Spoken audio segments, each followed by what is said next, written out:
My guest for the morning, Alhaji Abubakar Dey, is a member of parliament for Salaga, member of the NDC, and thank you for joining me, sir.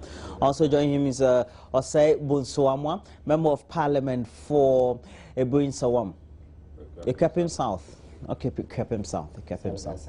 All right, and he too is a member of parliament for Salaga South, Ekwapim South, Salaga South. Okay, thank you very much, sir. Thank you. All right. Just over the weekend, we had the news about the interdiction. Well, it was supposed to have been a house arrest of the police director for human resource, COP Patrick Timbillah. And then just before the beginning of today, I think towards the end of yesterday, we're told that it's now become an interdiction, so he's now free to move around. Following all the reports that have been made about a scheme that is expected to have been scamming the police service for recruitment or in recruitment, etc. What do you make of it up to this very point? I'll start with you, sir. Well, thank you. Good morning to our viewers. I think the police is most embarrassed coming after the survey that probably they are the most corrupt institution in Ghana. But if I have to start from the end, the embarrassment stems from the fact that they appear to have taken a step which is unconstitutional. I mean, in this day and age, under constitutional rule, you don't do house arrest? There's no way you can put anybody on a house arrest, irrespective of the status of the person. Otherwise, we wake up one day and say that the president has been put under house arrest. And we all keep quiet and listen to it. You mean it's a bad phenomenon? Not a bad phenomenon, it's illegal. To the Constitution? It's highly illegal. The point is that you're investigating a matter. You have every reason to believe that that particular person is a suspect.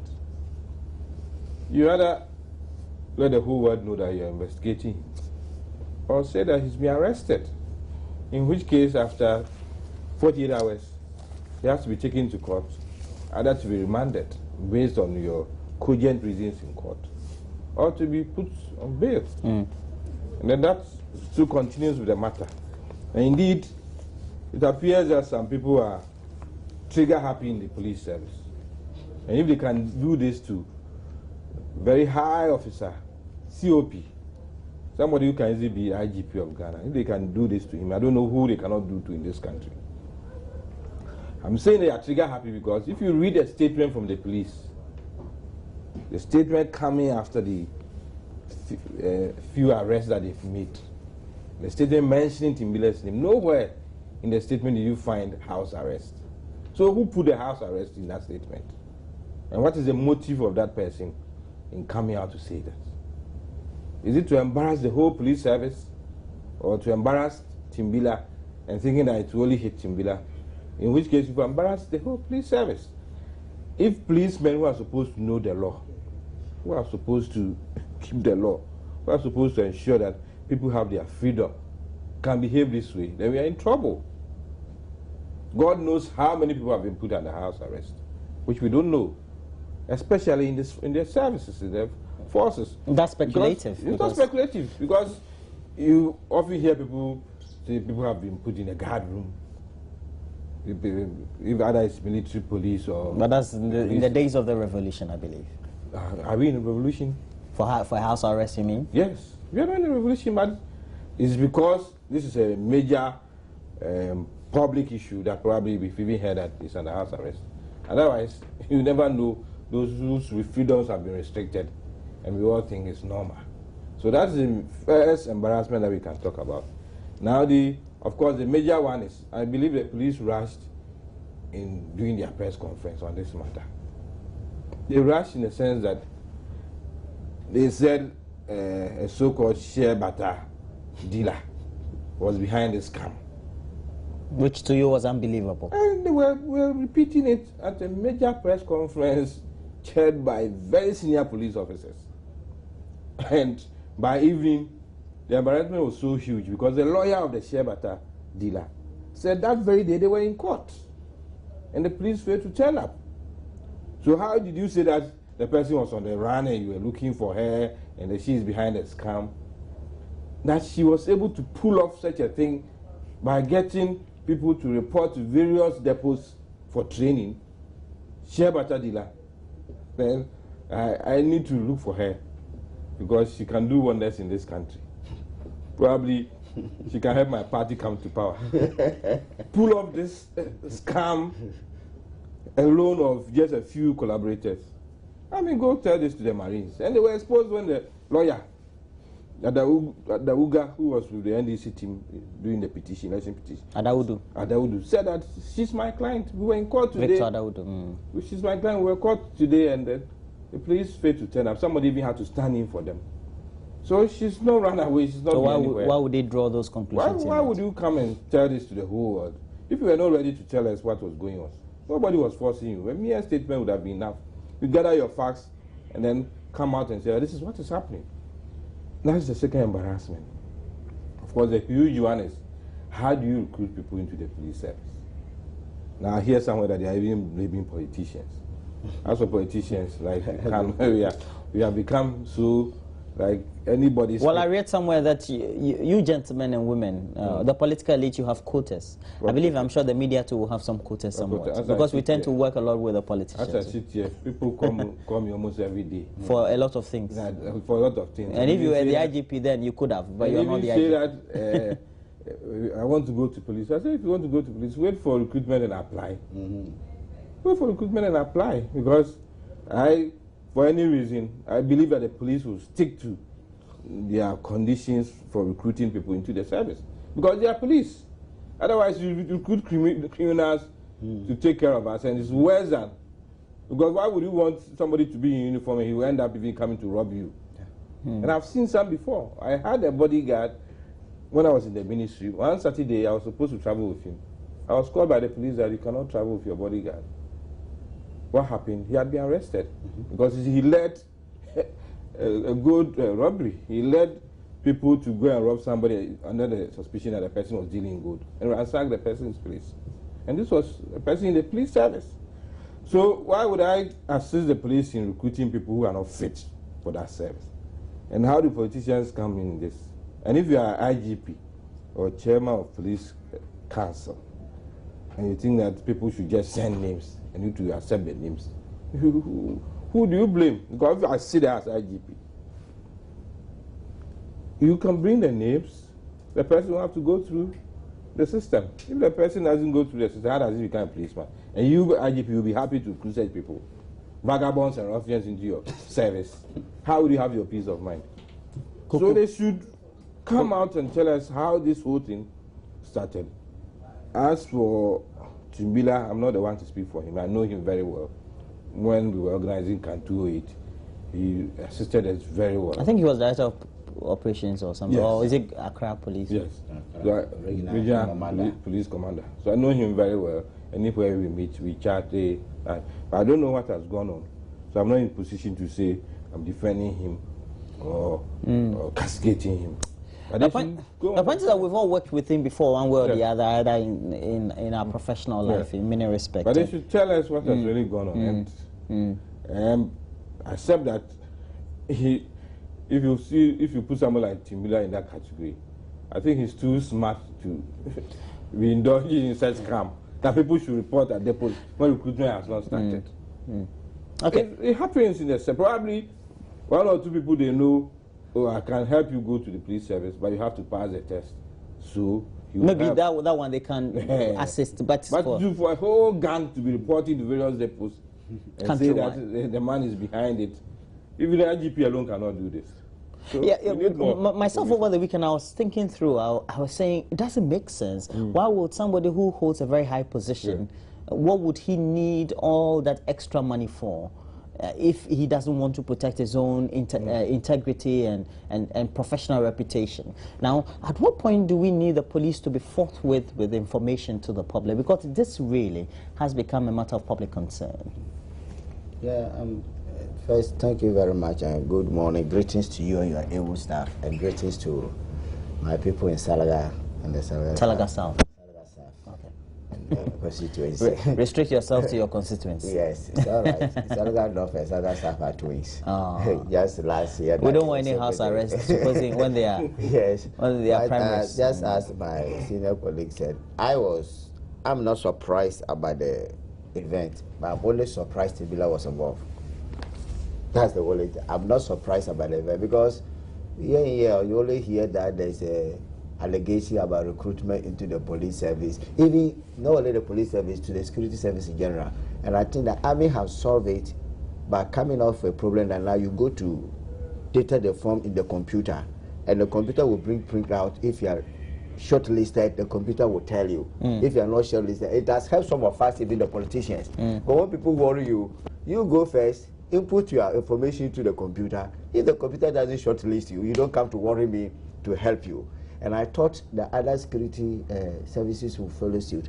I mean, if it takes for the past years, every day you hear that people worry you about kind of allegations of a recruitment into the police service. And when something starts, it stops small, it grows and becomes gangatua. And I'm sure that gangatua of it is what has just happened now. Everybody exploded.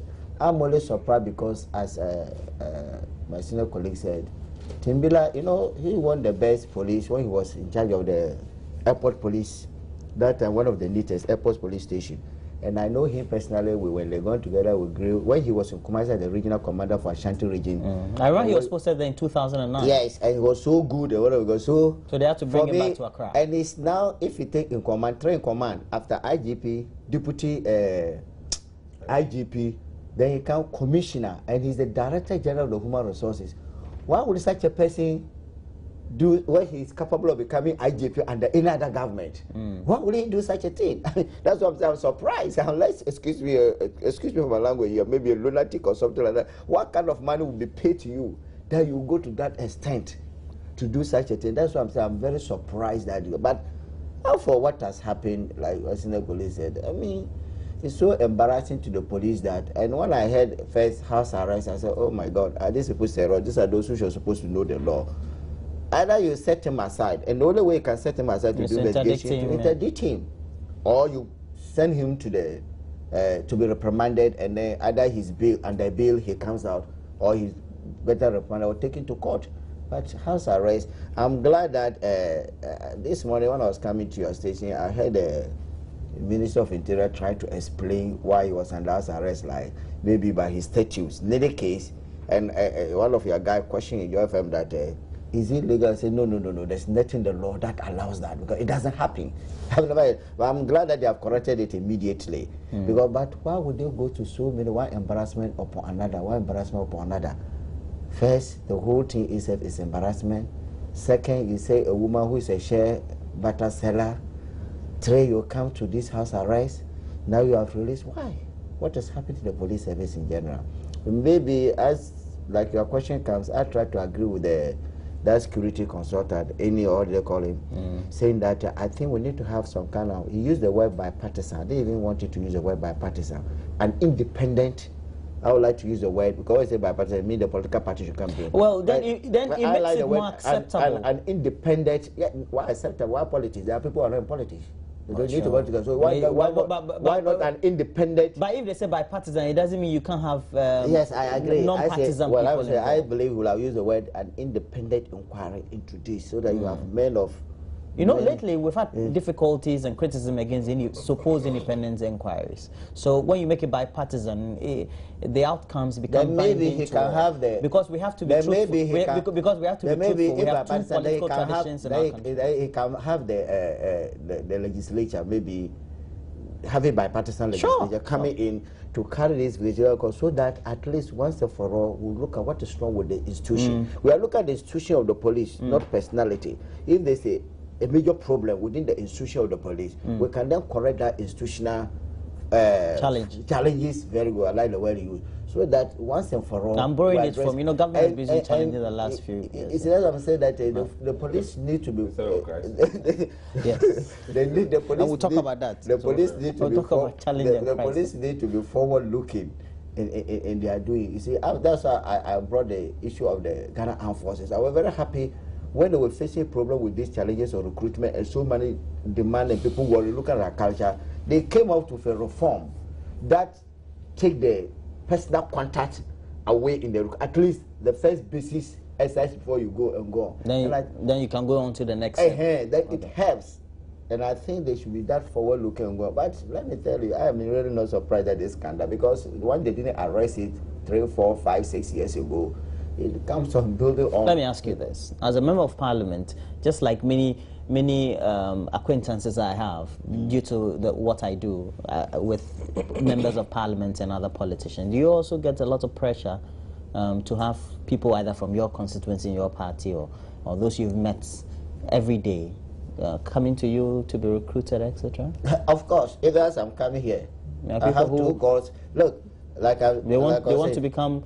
You know, why I got to know the army, I was very happy when my cousin, my own direct cousin, came to me, wanted to go to the army. I said, well, there's a recruitment, you go. When he went and did the thing, they printed out that you are not shortlisted. The project said, what do you want me to do? You went to the computer printer, you are not shortlisted. It means you are not so qualified. You love the army one. That one absolves you first time. Yeah, it helps me to take the problem away from, for my senior colleague would tell, he was just telling an example. We have a lot every day out because the unemployment, and now people don't even have a choice. They want to go anywhere. People want to be police. Gonna, they don't want people to make a choice of profession. That I don't want to go to fire service. I want to be. No, now everything go because the job is not there. Okay.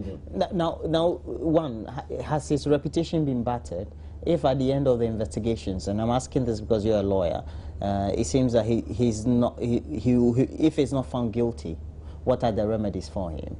And then two, how do we do a reconstruction of the public perception of the negativity surrounding the police service? Well, this morning, at least we find on the front page of Ghanaian Times that he has responded. They put it Timbillah his back, that he says that he is not involved in the scam. Of course, investigations will go on. And if he's exonerated, he will have to be reinstated to his full status. The apology will have to come from the police service. And I'm sure he will walk chest out. And then at least people will see him differently. They will still follow him everywhere. Oh, if you look at Kofi Boakye.